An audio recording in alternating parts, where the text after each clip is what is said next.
Hi everyone, welcome back to my channel. Today we are going to be comparing two different sculpture pastes.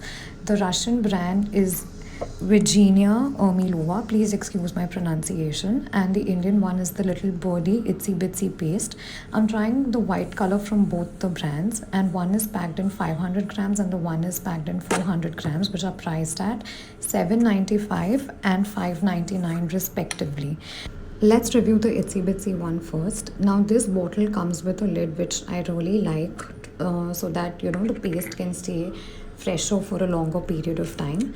The first look of the paste, it's pretty smooth, but it's not really white. It's very chalky and slightly dull. It doesn't have that kind of shine. However, it's quite smooth in application, and I prefer white so that I can mix my own colors with the paste and make my own variations. I'm going to link the paste in the description box below, and do not forget to subscribe to my channel for more such content. Now I'm going to try the Russian paste.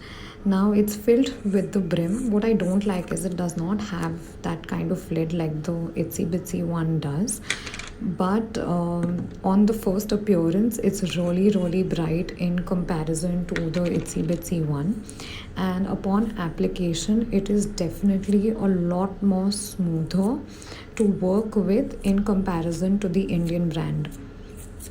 If you look at it properly, even without the lighting and the shadow, the Russian one comes off as much brighter than the Indian paste. Let's compare both these pastes now. So the Indian one is very easily available in the market. However, the Russian one is not. And the Russian one is also slightly on the more expensive side than the Indian one. Now fast forwarding to a few months after, a lot of my Itsy Bitsy pastes have dried out, but my Russian one is still intact. So my final tips would be, so start with the Indian brand, which is Itsy Bitsy, because that paste is easily available in the market. It is more economical if you're just starting out. It's available in a range of colors, which is perfect when you're only starting out.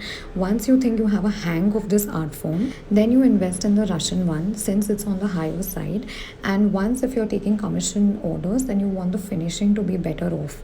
And one thing that you can also do is that you can get the base as the white one from the Russian brand and use the colored ones to add that tint and make your own shades from the Indian one, and use a mix of both. That ratio you will have to figure on your own. Please note, this is not a sponsored review. It is just out of my experience of trying my hand at sculpture painting. Please read the caption, and thank you for watching.